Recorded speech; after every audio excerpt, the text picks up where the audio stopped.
Everyone loves a good plot twist. Star Wars had you find out Vader was Luke's dad, The Sixth Sense had you thinking Bruce Willis was alive, and in some of my videos, I pronounce things correctly. However, while film, books, and television have offered us plenty of shocks over the years, gaming is a considerably younger art form, but it too has its fair share of plot twists. And if anything, twists in games are probably more powerful than in any other medium, because you've spent far longer becoming familiar with characters and a plot, even controlling the people the twist might concern for up to hundreds of hours, so it means that a game can use that investment to pull the rug out from under you and leave you in bits on the floor.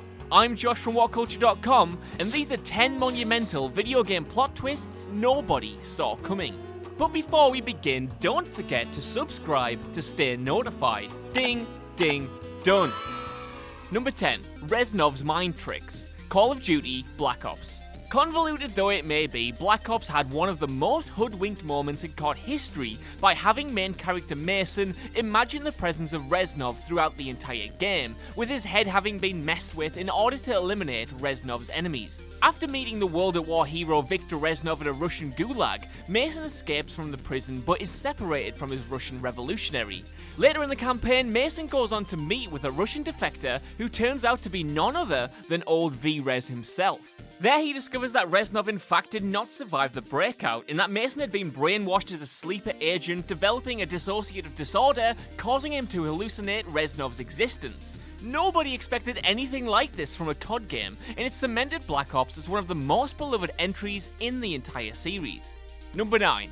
Don't Dance with Lance. Grand Theft Auto Vice City.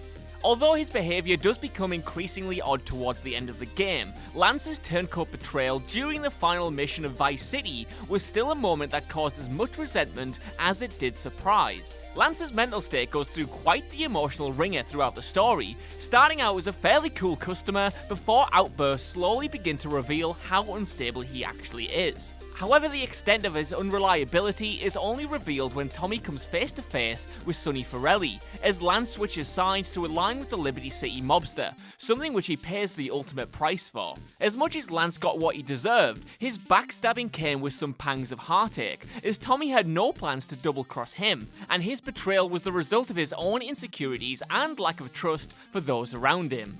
At the end of the day, Lance says it's purely business, but it feels anything but. Number 8. There is one more. Pokemon Red and Blue. Imagine you've just beaten the Elite Four at Indigo Plateau. Half of your party is unconscious, your Charizard has been battered, and you've got one max potion left. However, your jubilation at defeating the Dragon Master Lance is immediately halted by discovering that your rival has already beaten you to the punch, and now you have to defeat him. Well, alright then. Your rival showing up just when you thought you'd conquered, at the time, one of the toughest gauntlets in gaming history, was a real sucker punch, especially at a point where you were incredibly vulnerable. This was probably one of the first gaming moments that made people go, wait, what? As you don't get a breather and have to go from striking down Lance's Dragonite to diving headfirst into the battle against your rival. A cruel and slightly sadistic moment the first time you experienced it, the added joy of beating your arch-rival made the pride of getting into the Pokemon Hall of Fame that much greater. Number 7. Nicole is dead. Dead Space. A heartbreaking ruse, Dead Space players were strung along the entire game as the galaxy's unluckiest engineer Isaac Clarke, chasing his girlfriend Nicole, working to get her off an alien-infested ship to keep her safe, only to find out that she was a marker-induced hallucination the whole time, and was manipulating Isaac into setting the marker itself free. Nicole's nonchalant attitude of being on a stranded spaceship surrounded by vicious aliens was always a little disconcerting, but it was never odd enough to raise suspicion. However, once Isaac returns the marker to the planet's surface, Nicole emerges, thanking Isaac for making them whole, a phrase that eventually became synonymous with the entire series. Isaac is then shown a recording of Nicole lethally injecting herself, finally revealing the truth. While he's mute in Dead Space 1, Isaac is visibly distraught after his discovery that Nicole committed suicide, losing all purpose for his mission and making the final hurdle of the game an emotional as well as physical struggle. Number 6. Old Man Shaun, Fallout 4.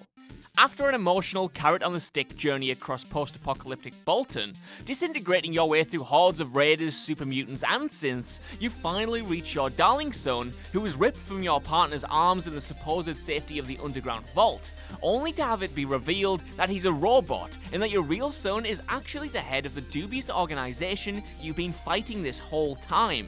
Finding out the truth about your son put you at an emotional and narrative crossroads, making a lot of players rethink the entire campaign up until that point.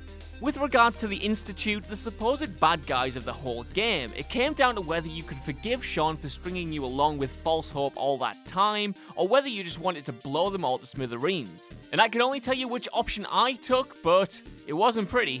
Number 5, it's all in your head. Spec Ops: The Line. Set in a ruined Dubai, you play through Spec Ops: The Line as Captain Martin Walker, leading your squad through the city to find an AWOL squad led by your former commander, John Conrad. In one of gaming's most heartbreaking moments, Walker orders a white phosphorus strike on an enemy position.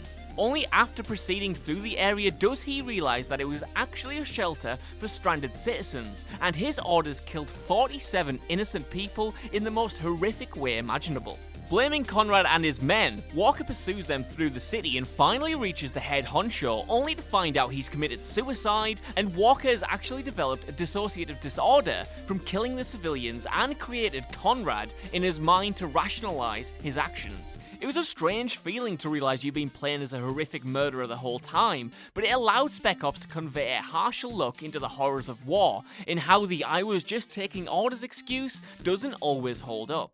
Number 4, The Boss's Sacrifice, Metal Gear Solid 3 Snake Eater. If there are two things Metal Gear and Hideo Kojima know how to do, it's ridiculously intense stories and ridiculously intense boss fights. Case in point for both, the boss. After an emotional and hard-fought battle against his former mentor, Snake emerges victorious against the boss and gains the microfilm dubbed Philosopher's Legacy from her. Escaping to Alaska with his partner Ava, she then double-crosses Snake, explaining that she's actually a Chinese operative sent to acquire the microfilm and that boss was actually a fake defector the whole time, with her mission being to intentionally surrender the microfilm to the United States. And then, if that wasn't enough, a post-credit scene has you finding out that Ocelot actually works for the CIA. What? Since when? By this point in the series, fans had become accustomed to narrative twists and turns, so it came down to what the twist would be rather than if there would be one.